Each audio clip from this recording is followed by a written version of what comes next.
우리가 함께 읽은 성경 말씀을 지절해서 인생의 문제를 푸는 방법이라고 하는 제목으로 말씀을 전하고자 합니다. 오늘날 인생을 비유로 설명하는 이들이 이렇게 말합니다. 우리 인생은 산길을 올라가는 길과 같다. 혹은 숲을 헤치면서 나아가는 길과 같다. 또 어떤 이는 바다의 파도를 맞으면서 나아가는 길과 같다. 이런 여러 가지로 표현을 하고 있습니다. 그래서 현인들은 인생을 나그네 길이라고 했고 바다에 떠가는 하나의 그 나뭇잎 배와 같다. 이렇게 표현하기도 합니다. 그런데 이러한 길에 닥치는 문제가 다양합니다. 이러한 길을 다 아시는 예수님께서 우리 인간을 향하여서 수고하고 무거운 짐진 자들아 라고 말씀했습니다. 인생의 삶의 그 깊은 고뇌를 아신다는 뜻입니다. 인생의 현장을 보신 예수님은 이 무거운 짐을 지고 살아가는 인간을 향해서 내게로 오라 그러셨습니다. 왜 오라고 했습니까? 길이 있으니까 오라고 했습니다. 방법이 있으니까 오라고 했습니다. 그러면 먼저 우리 인생의 길에 문제가 되는 게 뭐있냐? 우리 스스로가 문제 된다는 것을 정리를 할 수 있어야 그 다음에 푸는 방법을 제시할 수 있지 않겠습니까? 이 내용은 이 무거운 짐이라고 하는 것을 이 현대적인 용어로 집약하고 예수님이 말씀하신 수고와 무거운 짐에 대한 구체적인 대답을 성경에서 찾는 것이 오늘의 메시지입니다. 왜냐하면 예수님은 그 다음 구절에 보면 다 내게로 오라 내가 너희를 쉬게 하리라고 해결책을 선포하셨기 때문입니다. 먼저 미국의 저명한 실존주의 상담사로서 굉장히 영향력이 있는 심리학자인 롤로 메이라고 하는 사람이 그가 글을 썼습니다. 우리 현대인의 내적 문제가 도대체 뭐이냐 이겁니다. 그것은 텅 빈 느낌, 즉 공허감에 있다 그렇게 말합니다. 이 세상 살아가면서 늘 마음속에 때때로 오는 그 공허감 때문에 우리 인생이 괴롭다 그렇게 느껴진다는 겁니다. 마음속 깊이에 있는 이 공허감을 메우려고 발부둥 친다는 것과 그것이 잘 되지 않았을 때 불안하고 화가 나기도 한다는 이 사실을 감추고 있는 경우가 많다고 그렇게 지적했습니다. 우리는 세상을 살아가면서 이상적인 삶이라고 생각은 하면서도 사실은 그걸 찾지 못하고 또 수십 년 전까지만 해도 사람들이 권태라고 이런 단어를 쓰게 되면 비웃었습니다. 그러나 이제 와서는 이 공허감이 절망감의 상태에 이르게 된 것입니다. 그러면 여기에 있어서 구약 성경에는 이에 대해서 이미 이렇게 고백했습니다. 전도서 1장에 보면 전도자가 가로되 헛되고 헛되며 헛되고 헛되니 모든 것이 헛되도다 라고 이렇게 이미 인생은 공허감을 갖고 사는 것이다 이렇게 실토했습니다.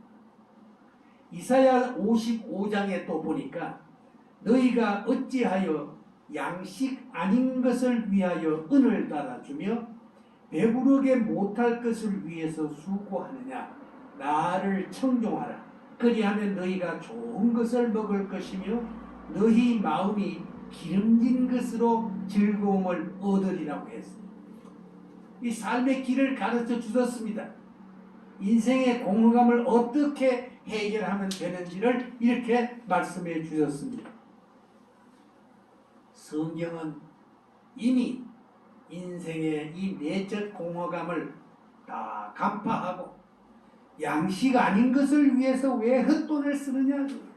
오늘날 인생들이 보면 술과 마약으로 또 빠찡코나 도박을 하면서 참 헛된 것을 가지고 풀어보려고 그렇게 애쓰고 수고한다고 이렇게 지적했어요. 이것은 현대인의 모습을 그대로 반영한 그런 지적입니다. 그래서 거기에 대한 처방은 창조자이신 하나님을 의지하라 그랬습니다. 결국 비어있는 이 마음을 믿음으로 채우라는 것입니다. 단순한 종교심으로 채우라는 게 아닙니다. 오늘날 사람들은 흔히 말합니다. 세상 살아가면서 그래 종교를 아무거나 하나 가져야지 이렇게 생각합니다. 그러나 그게 아닙니다. 공허감을 쫓을 수 있는 생명력 있는 말씀으로 채우라는 것입니다.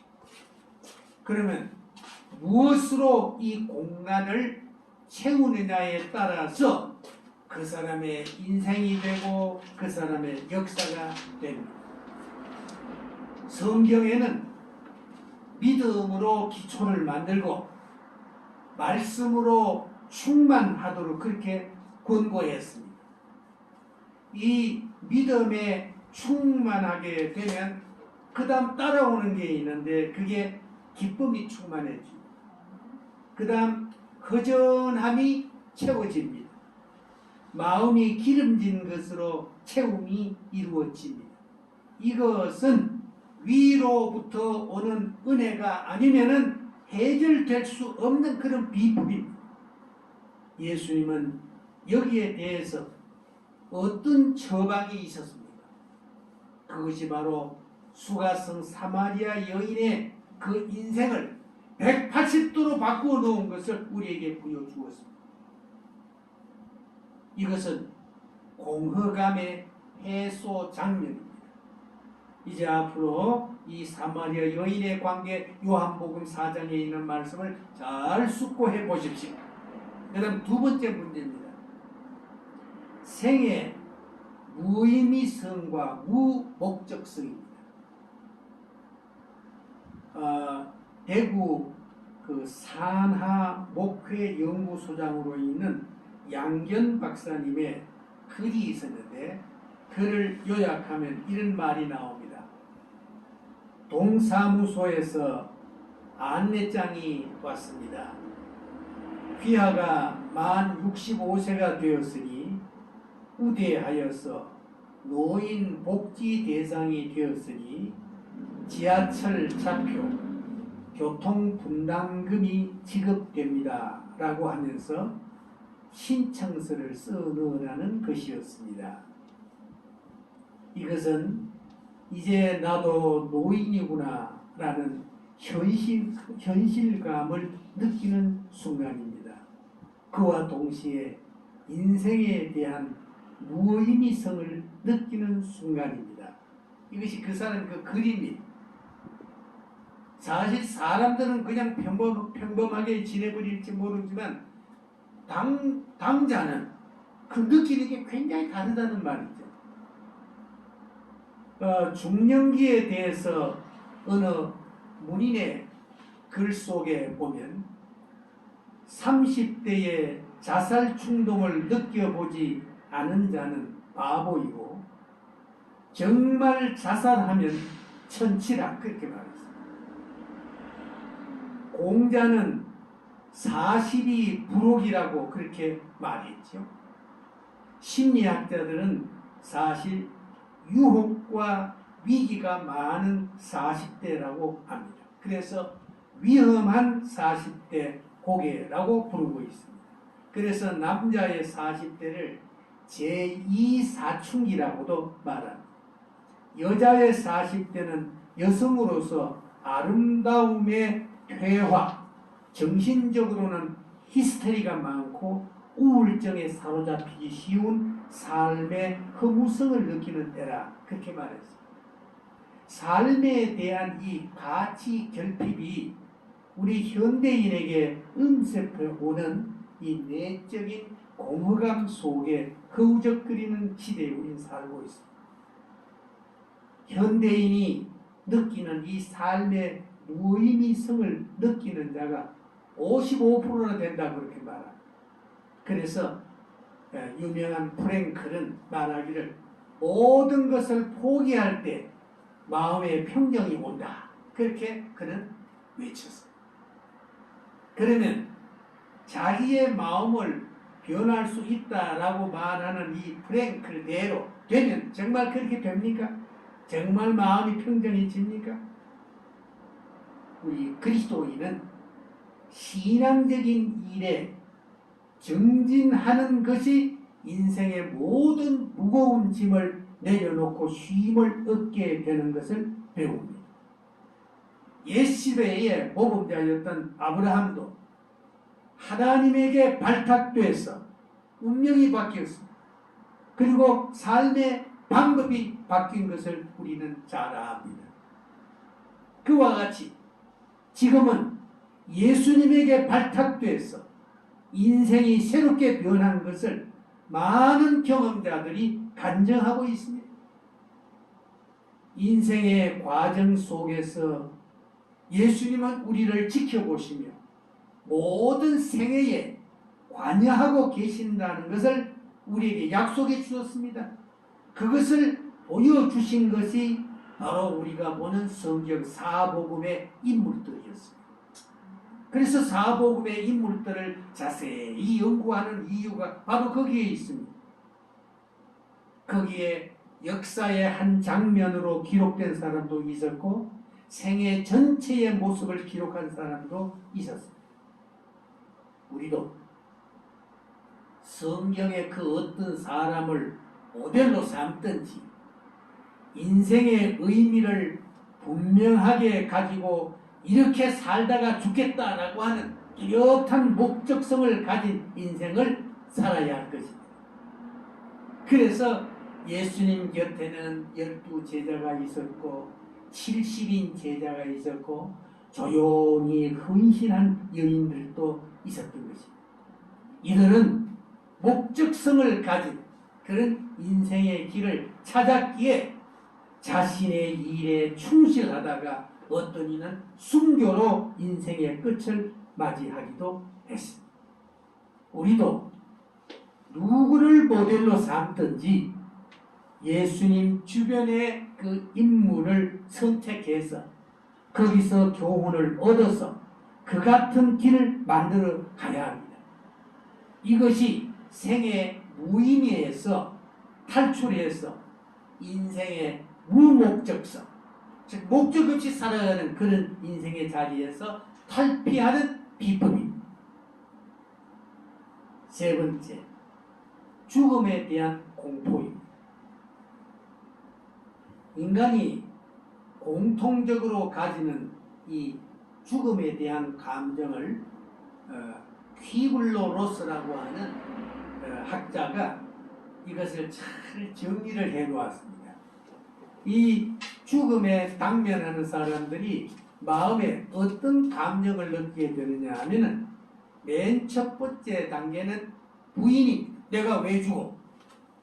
자기가 어떤 죽음의 그런 환경에 도달하게 되면 내가 왜 죽어? 하면서 죽음을 부인한답니다.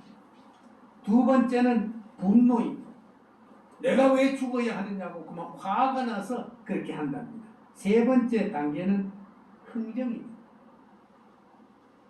어떻게 해서든지 죽음이 연기되기를 막연하게 신에게 기도하는 거죠. 그 다음 네 번째 단계는 그러니까 우울감이 생긴다는 거예요. 그러다가 마지막 단계는 이렇게 해도 안 되고 저렇게 해도 안 되니까 결국 죽음을 인정하게 되더라. 이것이 이 학자가 내놓은 그런 단계입니다. 이 죽음에 대해서도 우리는 이해의 차이에 따라서 달라진다라고 하는 것을 제가 한 얘기를 통해서 전하겠습니다. 1만 미터 상공에서 비행기가 고장을 일으켰습니다. 다급해진 승무원들은 방송을 통해서 모든 승객들에게 위급 상황을 알리고 재빨리 구호 장비를 착용할 것을 당부했습니다. 기내는 순식간에 아수라장이 되고 말았습니다. 갑작스런 위급 상황에 대부분의 승객들은 몹시 당황해했고 심지어 그토록 천국을 찬양하던 목사도 극심한 공포를 감추지 못했습니다. 그런데 유일하게 한 할머니만 아무런 요동도 없이 눈만 지그시 감고 있었습니다. 마치 할머니는 공포나 두려움 따위는 느끼지 못하는 사람처럼 미동도 하지 않았습니다. 다행히 비행기는 공항에 착륙했습니다. 죽음에 대한 공포감을 가졌던 이 목사는 비행기에서 내리면서 식은땀을 닦아냈습니다. 그리고 비행기에서 내리고도 안도의 한숨조차 내쉬지 않는 그 할머니를 발견하고 다가가서 이렇게 물었습니다. 할머니, 그렇게 위급한 상황에서 어쩌면 그리도 차분하실 수 있나요? 할머니의 대답은 간단하고도 의미심장했습니다. 나는 두 딸이 있어요. 큰 딸은 2년 전에 죽었고 둘째 딸은 이곳 텍사스에 살고 있지요. 저는 지금 둘째 딸을 만나려고 텍사스에 온 거랍니다. 비행기가 고장 났다는 방송을 듣고 저는 이렇게 생각했지요. 만약 안전하게 착륙한다면 예정대로 둘째 딸을 만나러 가는 거고, 만에 하나 큰 사고라도 나서 먼저 하늘나라에 간 큰 딸을 만나러 가는 거라고요. 그렇게 마음 먹고 나니까 무섭지도 두렵지도 않더군요. 어차피 어느 쪽이든 사랑하는 내 딸을 만나게 되는 거니까요. 이렇게 대답했답니다. 이 목사님이 얼마나 부끄러웠겠습니까? 자기가 신앙을 가르치면서 말이죠. 자기 스스로는 그렇게 생각하지 못하고 있었다는 거예요. 우리 인간이 생각을 달리하고 시각을 새롭게 가지면 모든 것이 달라집니다. 하나님은 우리 그리스도인에게 바로 이러한 변화를 원하십니다. 오늘 현실의 문제 해결이 불가능할지라도 믿음으로 하나님을 의지하면 새로운 비법을 발견할 수 있습니다. 예수 그리스도는 자신이 죽음에서 부활을 보여주었고 생명의 능력이 임하면은 죄와 정욕, 세상과 마귀를 이기고 유혹과 시험, 시련과 고난을 이겨나갈 수 있다는 사실을 제자들을 통해서 보여주었습니다. 죽음을 두려워하지 않으면 인생의 미래도 두렵지 않습니다. 이것이 예수님이 죽음에 대해 주신 처방입니다. 이제 마지막으로 내적인 평안에 대한 요구입니다.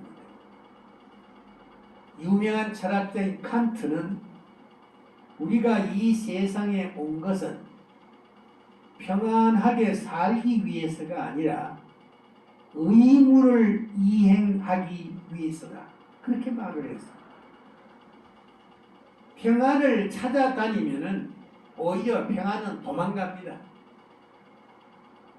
참된 의무를 다하다 보면 평안이 곁에 와 있습니다. 우리가 하나님의 자녀된 도리를 다하면 그리스도인의 의무를 다하려고 애쓴다면 그 일을 수행하는 과정에 축복과 기쁨이 넘치게 임할 것입니다.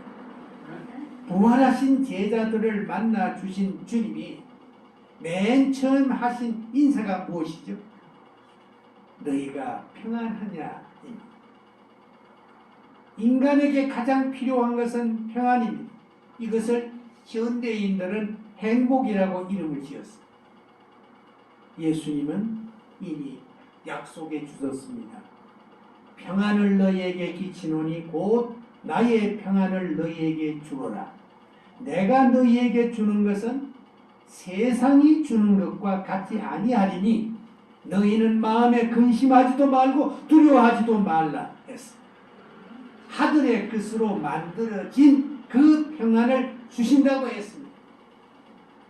이제 우리들은 하늘의 소식을 귀로만 듣지 말고 우리의 뜨거운 가슴으로 소화시켜서 순종의 아름다운 자세를 보이면서 이 시끄러운 세상 속에서 조용히 속삭이면서 그분이 내 마음에 오셔서 라고 자기의 체험을 간증하는 그런 사람이 되어야 할 것입니다. 평화열차를 타고 있는 동안 복받고 병고침받고 평안을 얻고 보람을 느끼고 감격하고 새 힘을 얻는 등 여러 가지 은혜를 받습니다. 지금 평화열차를 타고 주님이 운전하시는 그 방향으로 가고 있다고 믿으세요. 이것이 예수님이 제시하신 처방입니다. 이제 우리가 영상을 하나 보겠습니다. 하나님이 주시는 은혜로 이렇게 살아가는 사람도 있다 하는 것 한번 보십시오. 조금 불편한 몸으로 태어났지만 자신의 타고난 목소리로 세상의 사랑을, 용기를 전하고 있는 가스펠 가수를 소개해드릴까 합니다. 여러분, 레나 마리아를 만나보시죠.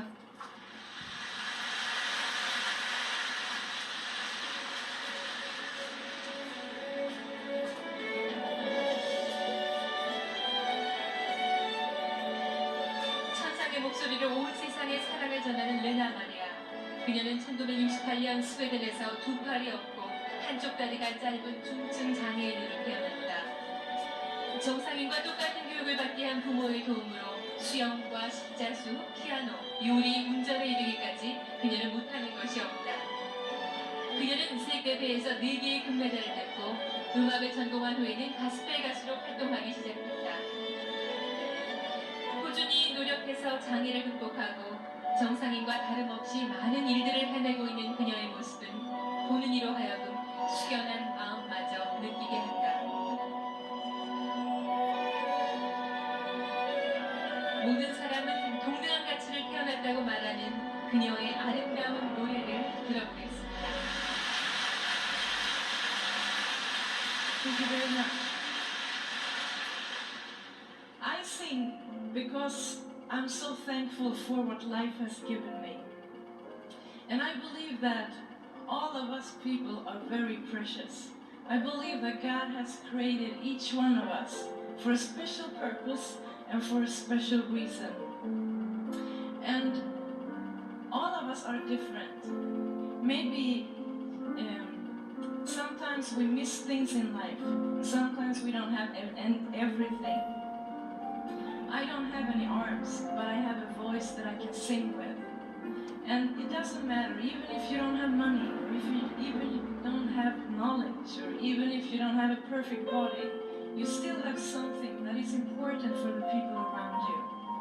So all of us has the same value and the same meaning. We all are precious and unique. The most precious thing in my life, and the thing that has given me the strength and the joy and the power in my life, is the love of Jesus.